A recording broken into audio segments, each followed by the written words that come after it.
안녕하세요. 역사의 발자취 속에서 지혜를 찾는 시간입니다.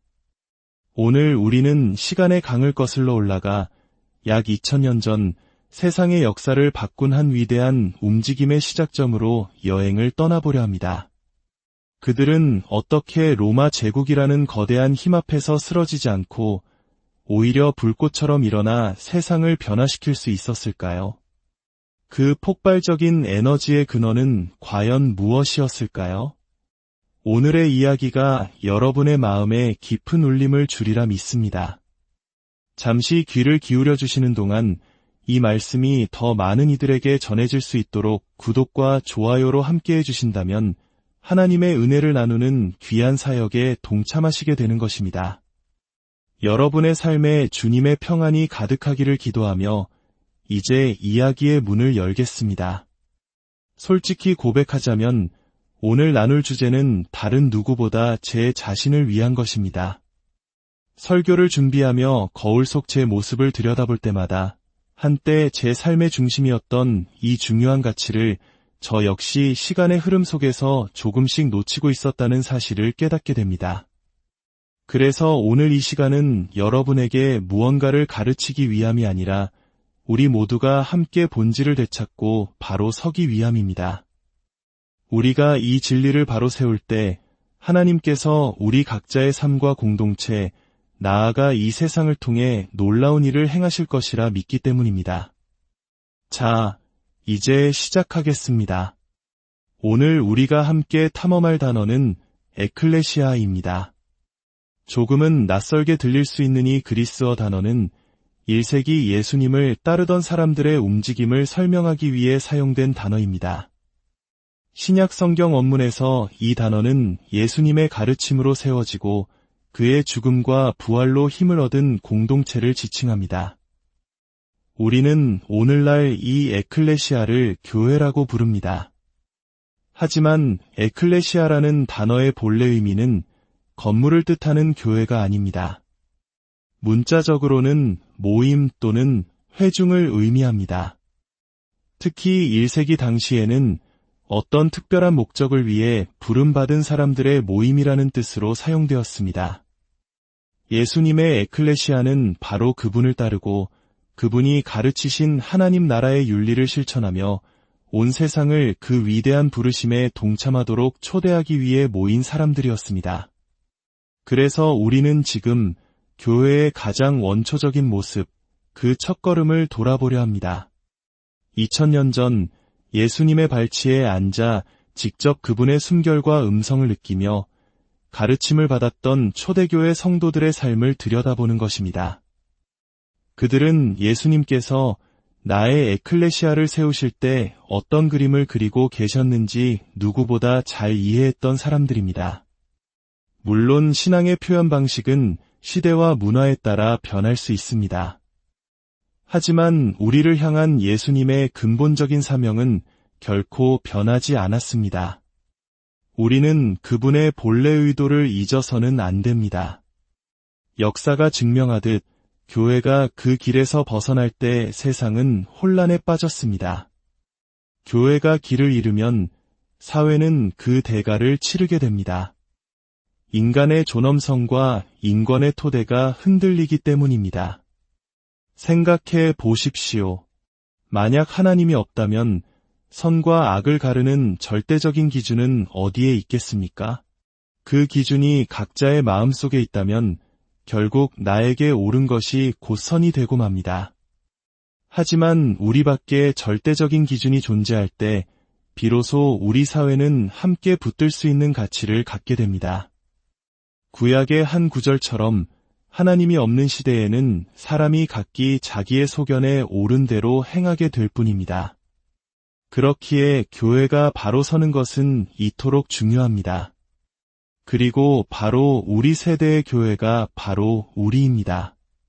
신앙 밖에 있는 사람들이 교회를 생각할 때 그들은 1세기의 교회나 지난 세기의 교회를 떠올리지 않습니다. 그들은 바로 지금 우리 주변에 있는 교회들, 그리고 그리스도인인 바로 저와 여러분의 모습을 봅니다. 우리가 바로 이 시대의 에클레시아를 대표하는 얼굴인 것입니다. 그렇기에 우리는 이 사명을 올바르게 감당해야 합니다. 우리 한 사람 한 사람이 왕이신 예수님의 어조와 자세, 그분의 방식을 닮아가야 합니다. 우리는 각자 왕의 대사이며 함께 모여 예수 운동, 즉 에클레시아를 대표하는 공동체이기 때문입니다. 우리는 지금 사도행전에 기록된 초대교회의 이야기 속으로 들어가 보려 합니다. 사도행전은 누가가 기록한 초기 교회의 역사서입니다. 그는 자신이 모든 사실을 철저히 조사했다고 밝혔으며 실제로 사도 바울과 함께 여행하며 모든 사건의 증인이 되었습니다.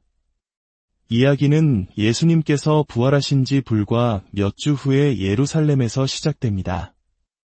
로마 제국 각지에 흩어져 살던 유대인들이 오순절이라는 절기를 지키기 위해 예루살렘으로 모여들었습니다.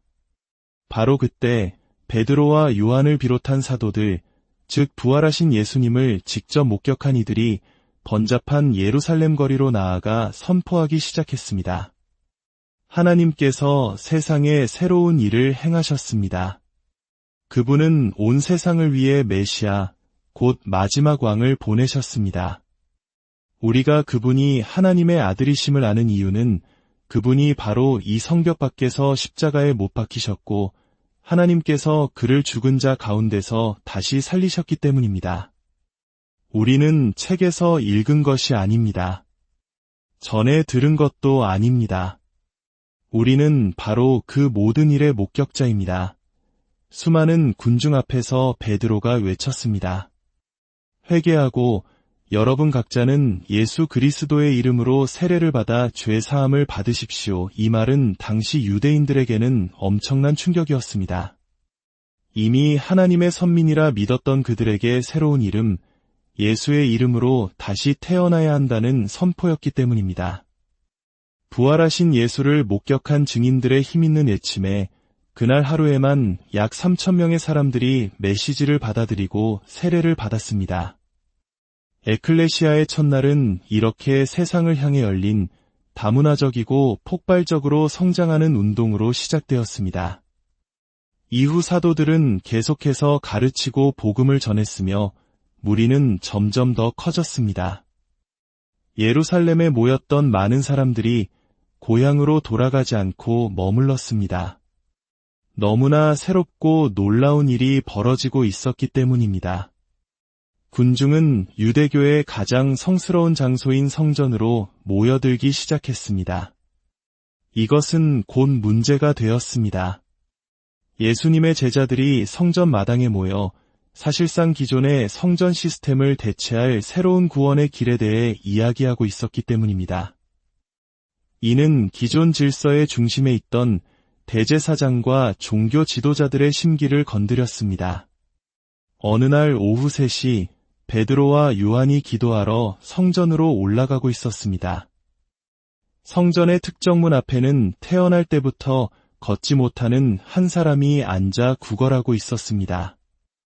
당시 사람들은 장애나 질병을 그 사람이나 혹은 부모의 죄에 대한 벌이라고 생각했습니다.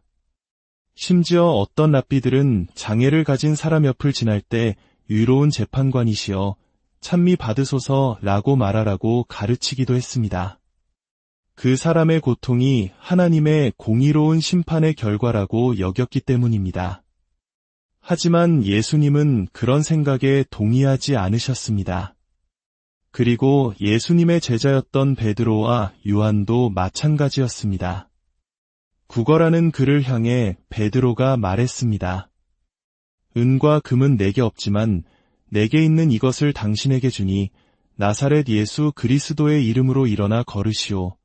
그러자 수십 년간 앉은뱅이로 살아온 그 남자가 벌떡 일어났습니다. 그는 걷고 뛰며 하나님을 찬양했고 이 놀라운 광경을 본 사람들은 충격에 빠졌습니다. 평생을 내려다보던 그 사람과 이제 눈을 맞추게 된 것입니다. 엄청난 군중이 몰려들자 베드로는 다시 한번 설교를 시작했습니다.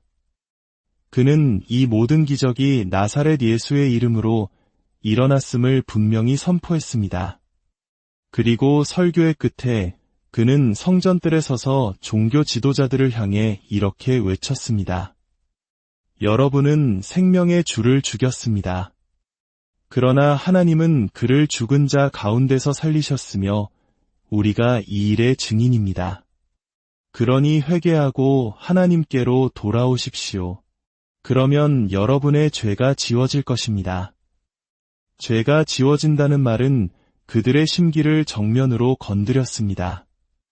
성전 시스템 전체가 동물의 희생제사를 통해 죄를 속하는 것을 중심으로 구축되어 있었기 때문입니다.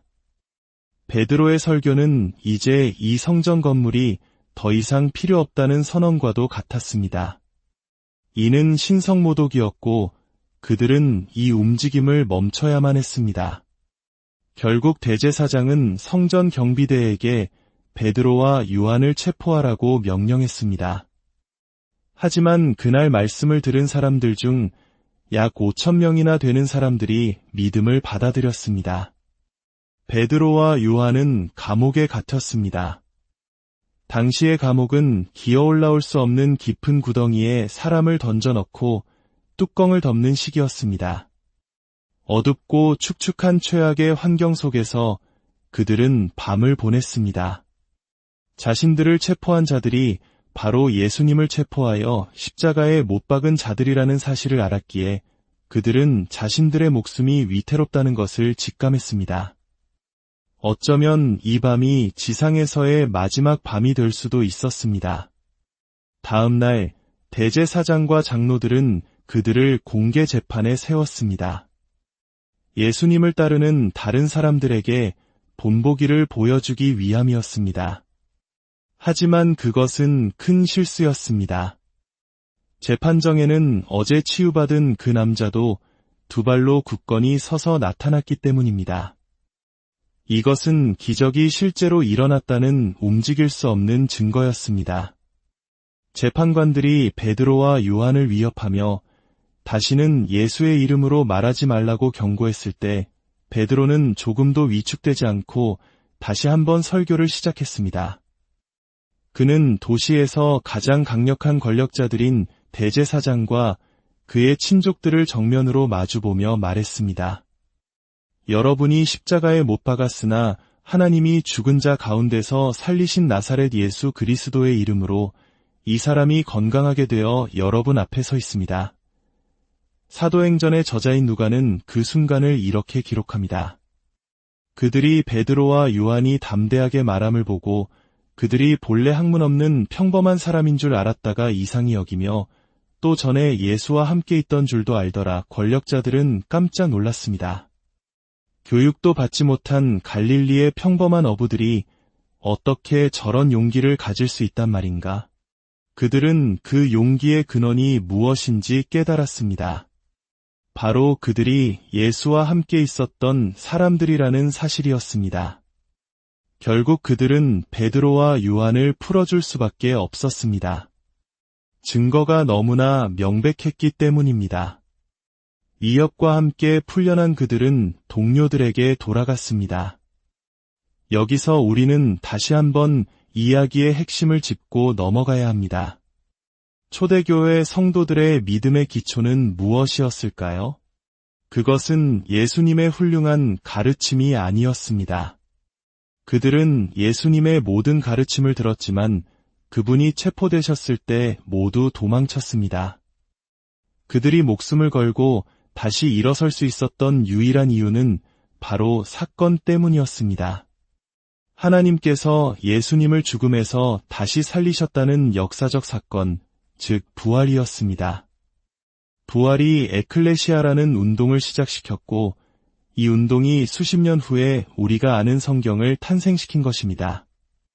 자신의 죽음과 부활을 예언하고 그대로 이룬 분이 있다면 그분의 말씀이라면 무엇이든 따라야 하지 않겠습니까? 이것이 바로 그들이 숨어있던 곳에서 나와 세상을 향해 나아간 이유였습니다. 자, 이제 이야기의 절정으로 가보겠습니다. 감옥에서 풀려난 베드로와 요한이 동료들에게 돌아와 대제사장들이 위협했던 모든 일을 보고했습니다. 그들은 이제 어떻게 했을까요? 이 순간이 바로 저와 여러분의 삶과 교차하는 지점입니다. 그들의 다음 행동이야말로 기독교 신앙이 1세기의 핍박 속에서 살아남아 오늘날까지 이어질 수 있었던 비밀을 담고 있습니다. 보고를 들은 모든 사람들은 한마음으로 하나님께 목소리를 높여 기도하기 시작했습니다. 잠시 멈추고 생각해 봅시다. 만약 여러분이 그 상황에 처해 있었다면 무엇을 위해 기도했겠습니까? 목숨을 위협받고 사랑하는 이들이 위험에 처한 그 순간의 말입니다. 아마도 우리는 안전을 위해, 보호를 위해, 혹은 핍박하는 자들이 마음을 바꾸도록 기도했을 것입니다. 솔직히 우리의 기도 목록을 초대교회 성도들의 기도와 비교해보면 조금 부끄러워집니다. 그들은 이렇게 기도했습니다. 대주제이시여, 주는 하늘과 땅과 바다와 그 가운데 만물을 지으신 이시옵나이다. 그들은 먼저 하나님의 위대하심과 주권을 선포했습니다. 그리고 과거에 그들의 조상들에게 베푸셨던 하나님의 신실하심을 되새겼습니다. 이어서 그들은 최근에 일어난 일, 즉 헤롯과 본디오 빌라도가 이방인들과 이스라엘 백성과 합세하여 예수님을 거역한 사건조차도 하나님의 뜻 안에서 일어난 일임을 고백했습니다. 그 어떤 것도 하나님의 통제를 벗어날 수 없다는 믿음의 고백이었습니다. 그리고 마침내 그들의 간구가 터져 나왔습니다. 주여, 이제도 그들의 위협함을 굽어보시옵고 또 종들로 하여금 담대히 하나님의 말씀을 전하게 하여 주시오며 놀랍지 않습니까? 그들은 담대함을 구했습니다. 방금 전까지 감옥의 악취가 몸에 배어 있었을 베드로와 요한 앞에서 그들은 더 큰 담대함을 달라고 기도했습니다. 담대함 때문에 죽을 뻔했는데도 말입니다. 어쩌면 우리는 담대함은 충분하니 이제는 지혜와 외교술, 그리고 무엇보다 보호하심을 구해야 합니다. 라고 조언했을지도 모릅니다. 하지만 그들은 침묵하는 것이 더 안전할 때조차도 용기 내어 말할 수 있도록 힘을 달라고 기도했습니다. 그리고 계속해서 기도했습니다. 손을 내밀어 병을 낫게 하옵시고 표적과 기사가 거룩한 종 예수의 이름으로 이루어지게 하옵소서. 그들이 기도를 마치자 모인 곳이 진동하더니 무리가 다 성령이 충만하여 담대히 하나님의 말씀을 전했습니다. 이 기도는 우리에게 많은 것을 생각하게 합니다. 우리는 무엇을 위해 기도합니까? 우리의 기도는 우리가 무엇에 가장 관심이 있는지를 보여주는 지표입니다. 만약 하나님께서 나의 모든 기도를 들어주신다면 그 최대 수혜자는 누가 될까요? 만약 우리의 기도가 주로 나 자신과 내 가족, 내 주변 사람들에게만 머물러 있다면 우리의 신앙 역시 그만큼 작아지고 있는 것은 아닐까요? 하지만 만약 우리가 초대교회 성도들처럼 우리의 관심사가 왕이신 하나님의 관심사와 일치한다면 어떻게 될까요? 우리 자신과 가족을 위한 기도를 넘어서 하나님께서 이 세상과 우리 공동체 안에서 이루고자 하시는 일을 위해 기도한다면 어떤 일이 일어날까요? 저는 오늘 이 자리에 있는 우리 모두에게 그리고 이 말씀을 듣고 있는 모든 분들에게 도전하고 싶습니다. 우리 함께 담대함을 위해 기도합시다. 이것은 길거리에서 피켓을 들거나 무례하게 소리치라는 의미가 아닙니다.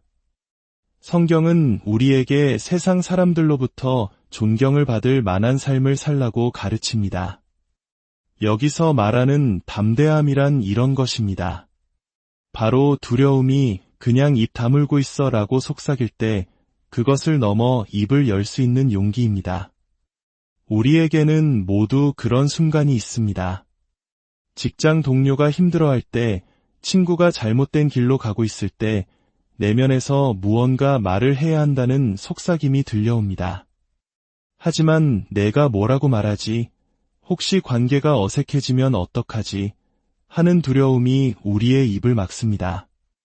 담대함은 바로 그 두려움의 목소리를 이겨내는 것입니다. 한 성도님의 이야기가 떠오릅니다. 그녀는 자동차 검사를 받으러 갔다가 검사를 마친 젊은 직원에게 혹시 다니는 교회가 있으세요? 라고 불쑥 물었다고 합니다. 담대함을 위해 기도하기 시작한 후에 찾아온 변화였습니다. 그 직원은 교회를 다녀본 적이 없었고 그녀는 자신의 교회를 소개하며 아이들을 위한 프로그램에 대해 열심히 설명했습니다.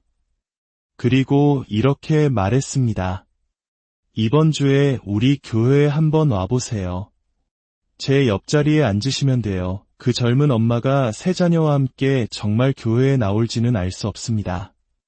하지만 중요한 것은 이것입니다. 그녀는 모욕감을 느꼈을까요? 아니면 감사했을까요? 한 사람의 작은 용기 있는 행동이 한 가정의 운명을 바꾸고 새 아이의 인생에 놀라운 전환점이 될 수도 있습니다. 단지 두려움의 속삭임을 이겨냈기 때문에 가능한 일이었습니다. 사랑하는 여러분, 초대교회는 담대했습니다. 그들의 용기는 타고난 성격이나 기질 때문이 아니었습니다. 바로 부활하신 예수님에 대한 확고한 믿음 때문이었습니다. 이제 우리도 그들처럼 이 시대의 진정한 에클레시아가 됩시다. 오늘부터 부활절까지 혹은 이 말씀을 들은 날로부터 3주 동안 매일 이 기도를 함께 드려보면 어떨까요?